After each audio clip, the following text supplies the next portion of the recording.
Bom, e o Senado Federal deve votar hoje, como você viu, o projeto de lei que adia o Enem 2020 por causa da pandemia. O adiamento das provas marcadas para novembro tem gerado polêmica. O Ministério da Educação considera que é cedo para falar nisso em adiamento, mas alguns parlamentares, deputados e senadores, como a gente já viu, vinham insistindo para que o tema entrasse na pauta do Congresso. A gente tem um debate aqui. Para debater esse assunto, nós convidamos a deputada federal Tabata Amaral e o senador José Medeiros. Muito bem-vindos os dois. Muito obrigada por estarem aqui no Visão CNN nesta tarde para a gente conversar sobre esse assunto muito importante. Bom, gostaria de iniciar ouvindo dos senhores, dos dois, por que o Enem 2020 deveria ou não ser adiado? Quais são os prós e os contras? Quem sai prejudicado? Por favor, senador José Medeiros primeiro. Olá, boa tarde, deputada Tabata. Eu penso que o adiamento do Enem, ele vai trazer grandes prejuízos para os estudantes.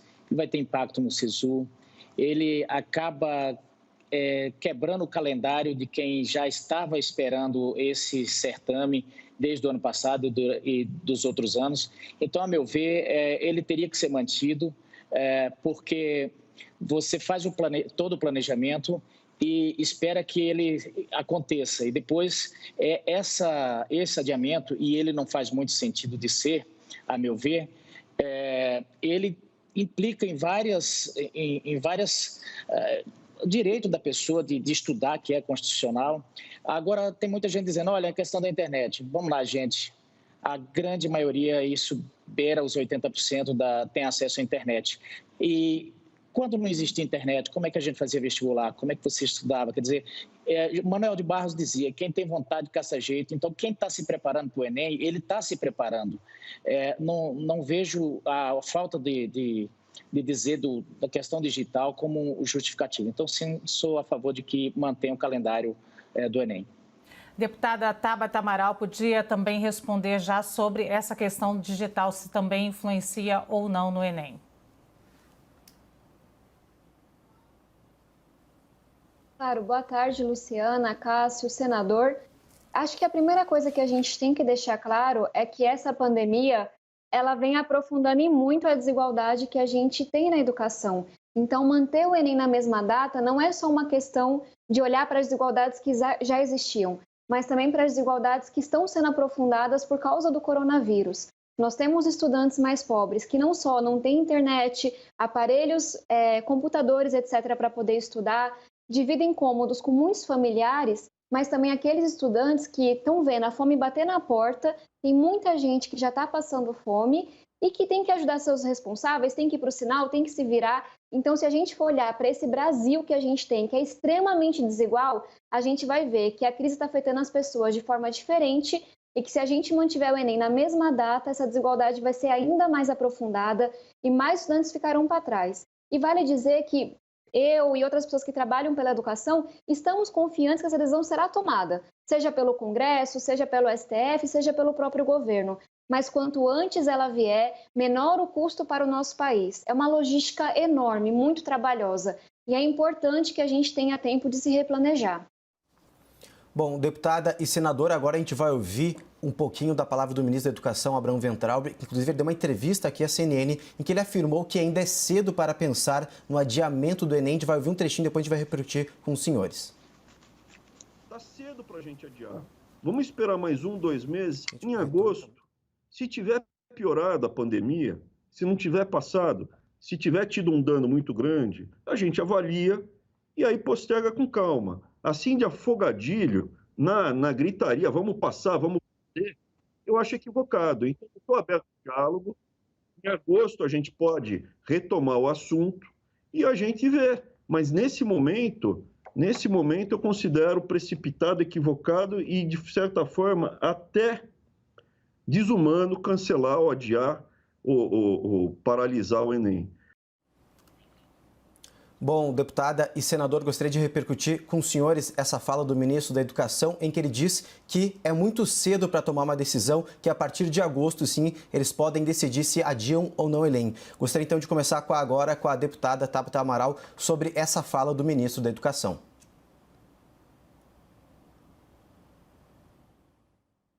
Cássio, quando a gente olha para a logística que o INEP, que é o órgão responsável pelo Enem, tem que trabalhar para poder fazer com que essa prova chegue de forma segura no Brasil inteiro, a gente sabe que esse planejamento, que essa execução já começou. Então, se a gente deixar para fazer o adiamento mais próximo à prova, a gente vai perder ainda mais dinheiro, mais esforço. Então, é muito importante que a gente se planeje. Eu acho que outro ponto que é importante trazer é que o que nós pedimos de forma alguma é o cancelamento. O Enem é muito importante, mas sim o seu adiamento. E eu não estou aqui com a resposta de é dezembro, é janeiro, porque para a gente chegar nessa data, primeiro, teremos que ouvir autoridades da saúde e, segundo, os secretários estaduais, que são responsáveis pelo ensino médio da educação pública e também os reitores. Então, o meu pedido para o ministro da Educação, para o governo é: sentem com quem entende do assunto na área da saúde, sentem com quem executa a educação no ensino médio, no ensino superior, reitores, secretários de educação, e juntos cheguem um novo calendário para a educação. De novo, não estou preocupada com uma questão de data A, B, C ou D. O que eu quero saber é que as redes terão tempo suficiente para implementar um novo calendário escolar que não deixe ainda mais gente para trás. Senador José Medeiros, a sua fala sobre a repercussão aí do ministro da Educação, em que ainda é muito cedo para tomar uma decisão do adiamento do Enem. Olha, eu vejo e espero que essa decisão não precise ser tomada, não seja tomada, porque eu vejo assim, a realidade ela é o que ela é. As desigualdades, elas existem, nós gostaríamos todos que não existisse, mas eu, por exemplo, venho de um lar extremamente de família em vulnerabilidade, famílias que morreram gente de fome, e o Brasil inteiro é assim.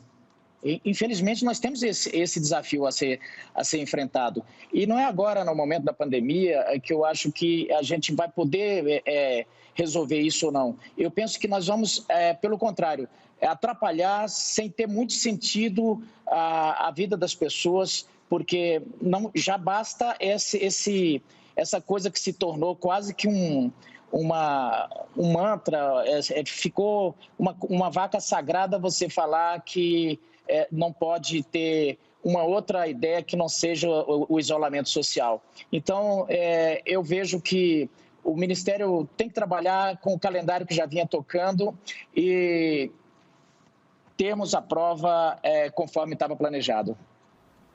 Senador José Medeiros, eu vou pegar da sua fala, Luciana, novamente, vou pegar aqui da sua fala agora. As desigualdades, elas existem e a gente tem que saber lidar com essas desigualdades e trabalhar também a questão do desenvolvimento humano. O Índice de Desenvolvimento Humano da ONU leva em consideração a educação também como um dos fatores. E quando considera a desigualdade no Brasil, o Brasil perde mais de 20 posições quando se considera unicamente a desigualdade entre as pessoas no Brasil. O senhor acha que realmente que o Enem não é uma motivação de correção dessas desigualdades? Não deve ser o motivo? Essa é uma discussão presente nos dias de hoje. A discussão não é se o Enem vai corrigir ou não a desigualdade. O que eu quis dizer é que como elas existem, e não vai ser a data do Enem 3 meses para frente ou para trás que vai aprofundar ou diminuir a desigualdade. A desigualdade nós temos que enfrentar e temos que enfrentar ela principalmente com a educação, é o que você falou, eu sou prova viva disso. Como eu disse, eu nasci no sertão do Caicó, 2 irmãos morreram de fome, enfim, sou de uma família muito pobre e sei o que é isso. Agora, a gente precisa enfrentar a situação e o que vamos fazer? Cancelamos o Enem, e daqui a 5 ou 6 meses esses estudantes vão estar mais preparados e a ponto de enfrentar aqueles alunos que tiveram uma possibilidade maior. Nós temos ferramentas que estão em estudo, já inclusive está em aprofundamento, que nesse programa Criança Feliz, que é você começar a investir na primeira infância, estimular as crianças para que os índices de aprendizagem melhorem. Existem estudos que mostram que se a criança não adquiriu estruturas lá no início, ela vai ter dificuldade. Enfim, as nossas desigualdades passam por carências na primeira infância, por falta de todo tipo de assistência. Então, eu vejo que o momento agora, essa discussão sobre a igualdade, ela não é tão relevante para colocar como variável para adiarmos ou não o Enem. Eu queria agora ouvir da deputada federal Tabata Amaral também sobre essa situação da desigualdade, qual é a função do Enem nesse papel do Brasil, um país tão desigual. Essa discussão é válida ou não?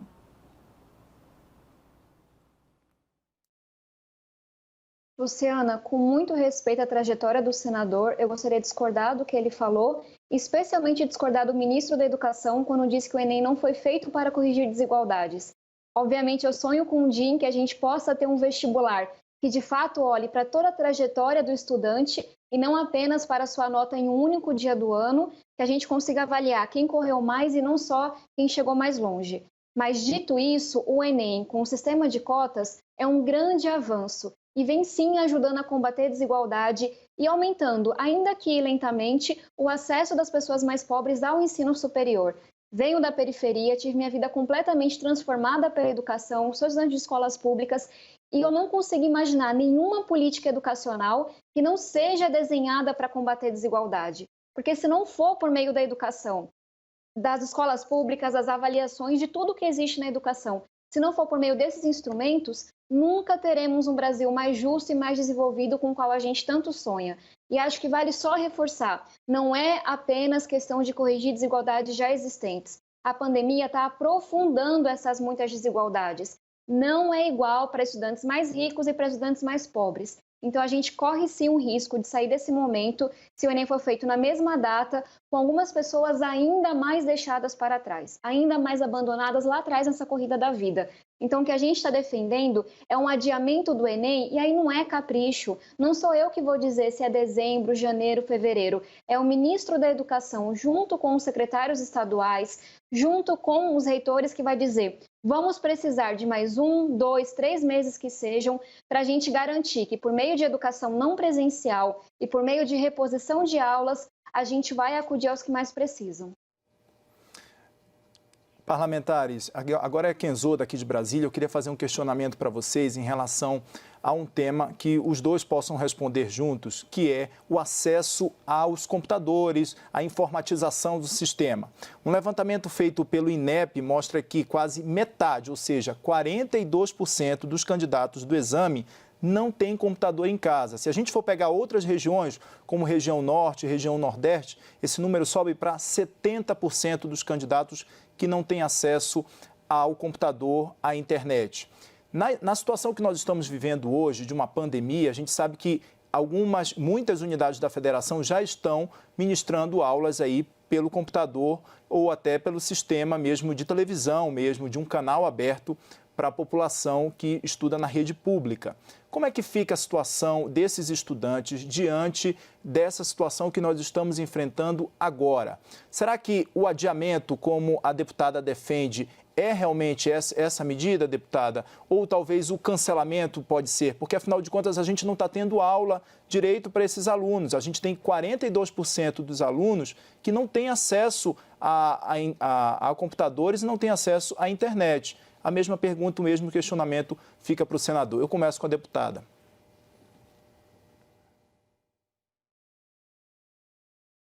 A realidade que você trouxe é apenas um aspecto dessa desigualdade que é tão profunda. E a sua fala é muito importante nesse sentido. O que a gente está vendo agora não é um problema apenas referente ao Enem. Eu continuo achando que devemos adiá-lo e não cancelá-lo, porque o Enem, para muita gente, é a conclusão do ensino superior, que infelizmente ainda não é a realidade de todos os brasileiros, e também uma porta de acesso para o ensino superior. Então, vamos mantê-lo, mas adiá-lo. Agora, quando a gente fala desse momento, eu queria aproveitar a sua fala para fazer 3 pedidos ao ministro da Educação, ao Ministério da Educação.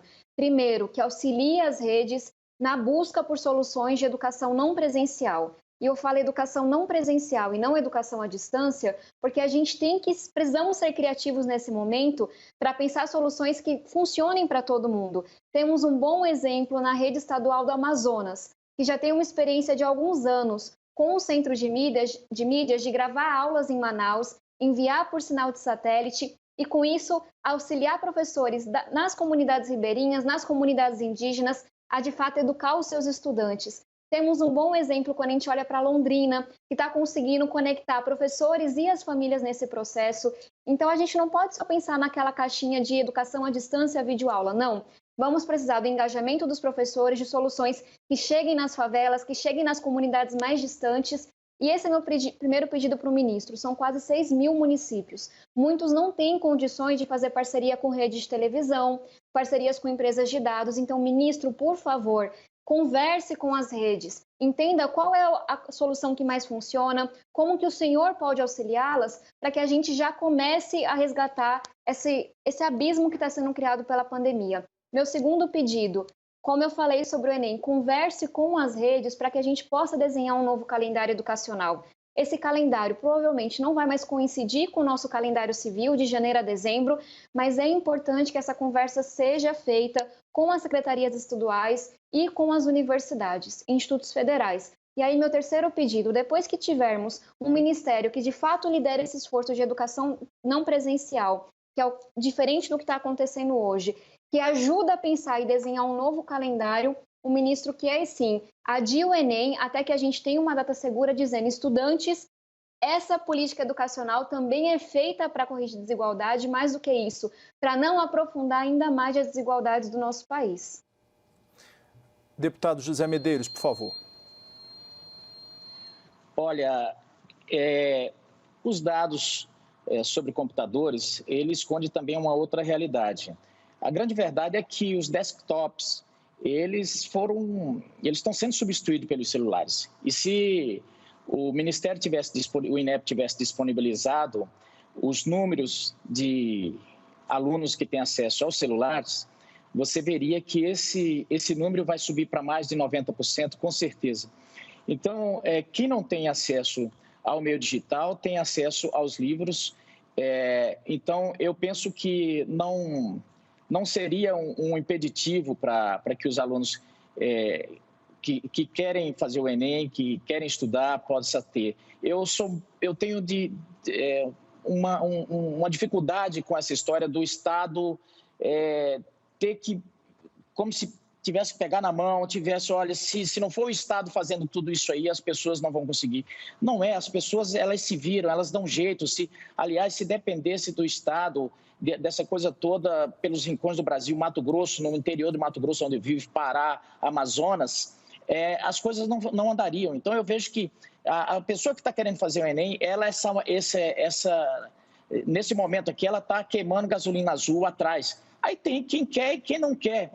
E tem quem quer e tem muita dificuldade, e com certeza as pessoas buscam superar essas dificuldades, porque o mundo que a deputada colocou, e com todo respeito, seria o ideal, não tenho dúvida disso, mas nós não temos o ideal, nós temos que ver o que é possível.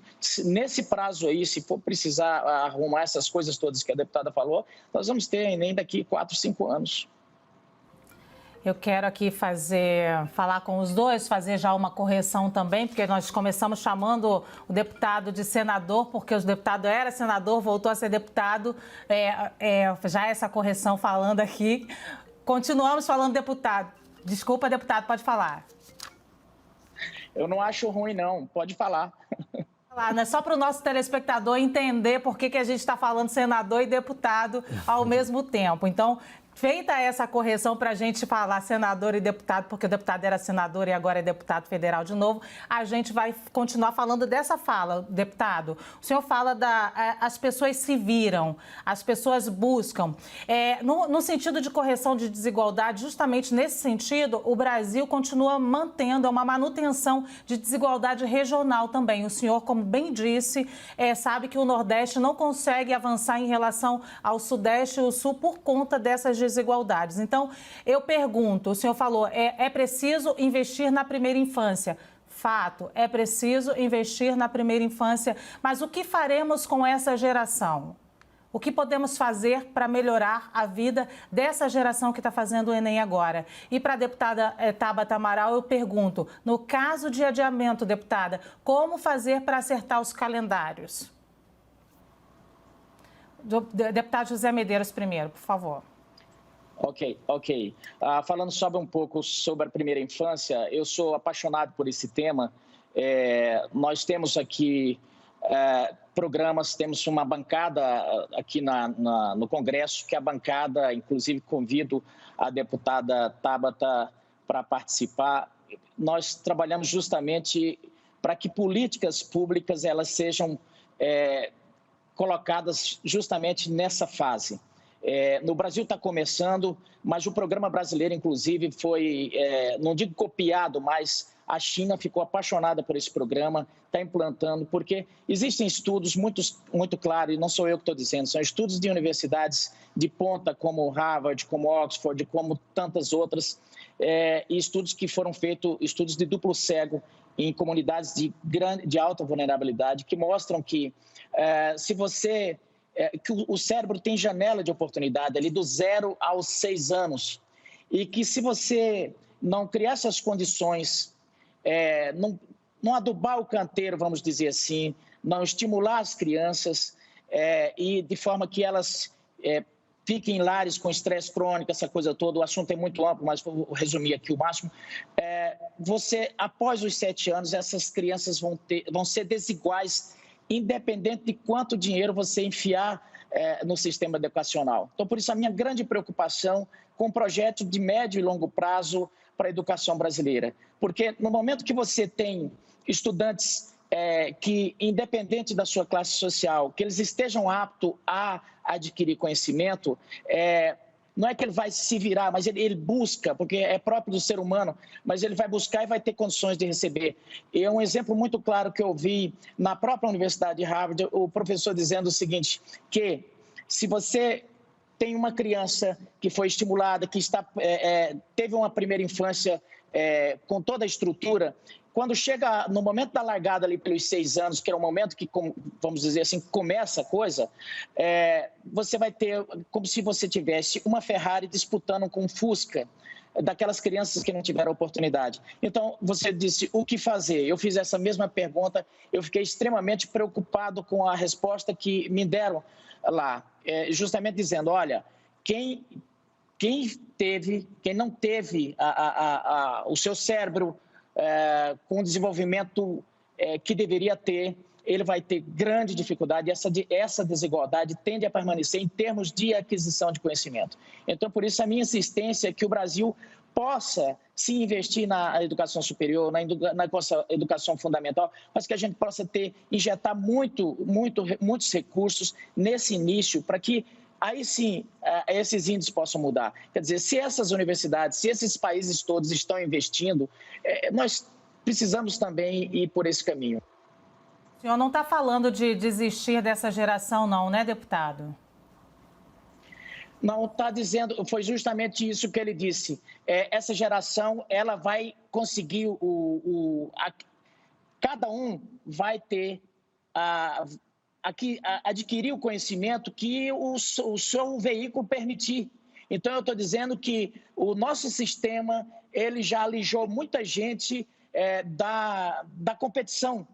Ele próprio exclui muitos estudantes de participarem, de terem acesso a competir com estudantes que tiveram um outro tipo de estrutura no início. É muito doído isso, mas é o que eu vi e estou aqui repassando o que os cientistas disseram, a necessidade de se investir no início, porque o cérebro ele tem uma janela de oportunidade e isso pode comprometer, sim, a pessoa. Agora, lógico que nós temos casos e casos, e nós temos tantas pessoas. Eu, por exemplo, vim de família paupérrima e que tive uma família com estruturas, porque é isso mesmo, lá eu vi as pessoas falando, e nesses cursos que a gente tem feito aqui pela Frente Parlamentar, tem dito, isso independe de posição social, isso depende das condições que esse bebê teve desde o útero, das condições que lhe foram dadas para ele vir ao mundo, né? Então, mas essa geração atual, ela passou por essas deficiências lá na primeira infância. Deputada Tabata Amaral.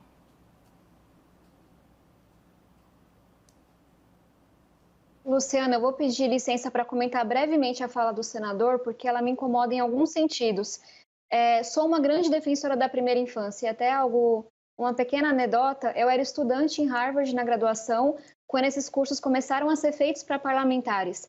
Então, para mim, é muito diferente que hoje eu esteja como parlamentar podendo discutir esse assunto. Sou uma grande defensora da primeira infância, grande defensora da educação básica, é por isso que precisamos aprovar a lei do Fundeb o quanto antes na Câmara e no Senado, mas me incomoda essa fala de que a gente vai deixar para trás uma geração inteira. Nunca na história do Brasil nós tivemos tantos jovens como hoje e provavelmente nunca mais teremos tantos jovens. A gente está no pico demográfico e esse momento é muito importante para o desenvolvimento e para a inclusão do nosso país. De novo, cresci na periferia, perdi amigos para o crime, para a violência, para as drogas e me incomoda muito ver o quanto que o Estado, dia após dia, desiste desses jovens. Sabe, tira deles a capacidade de sonhar quando não os mata diretamente. Então, isso não me entra na cabeça. A gente sim tem que investir na primeira infância para que a gente não fique só corrigindo lá na frente. Mas não dá para um país que se diz democrático, que se diz inclusivo, deixar tanta gente para trás. Vamos ter que nos desdobrar sim para pensar em ensino médios que deem conta de recuperar tudo que já foi perdido no passado. Vamos ter que pensar um vestibular que dê conta de olhar menos para conhecimento acumulado e mais para competências. Afinal de contas, o mundo está mudando. E as empresas já estão buscando não pessoas que saibam a formulazinha de biologia, de matemática, etc., mas que sejam criativas, inovadoras, saibam trabalhar em grupo. Então, eu tenho esse incômodo muito grande quando a gente simplesmente desiste de alguém. Vai ser mais difícil e mais custoso a gente recuperar os jovens do que se tivéssemos investido na educação básica, com certeza. Mas é nosso papel como sociedade não deixar ninguém para trás. E aí, só respondendo a sua pergunta sobre o calendário, Luciana, primeira coisa, essa resposta ela vai sair de uma conversa que o ministro da Educação, espero que tome consciência e lidere, entre as redes estaduais e as universidades e institutos federais.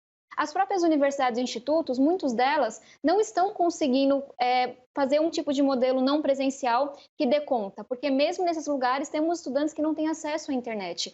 Então, elas também vão precisar de um novo calendário. Na hora que a gente coloca na mesma videoconferência, nesse momento em que o isolamento social ainda é a melhor resposta que a gente pode dar. Reitores e secretários de educação, eu tenho certeza, porque conheço alguns deles, que eles vão ter o maior empenho em encontrar um novo calendário. Talvez a gente leve mais do que um ano para poder ajustar e o calendário escolar coincidir com o calendário civil, mas eu tenho certeza que todos eles vão estar comprometidos para encontrar a melhor solução para o Brasil. E eu já ouvi tanto de reitores quanto de secretários estaduais que a adiação do Enem é importante para os dois grupos.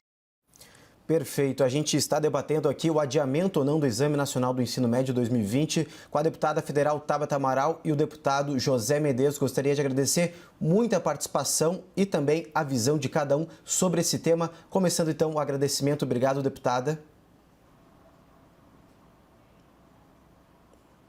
Obrigada pela oportunidade. Bom trabalho para vocês e para a gente nesse momento tão difícil. Deputado, obrigado também pelos seus esclarecimentos. Eu agradeço o espaço e só colocando um adendo aqui, que uma criança, ela tem um período para ela poder aprender, por exemplo, a enxergar. Se a criança nascer, você deixar num quarto escuro, depois de 6 meses ela vai ser cego para o resto da vida. É nesse sentido que eu quis dizer que, às vezes, a gente está comprometendo o futuro das nossas crianças. Muito obrigado. Muito obrigada pela contribuição aos parlamentares.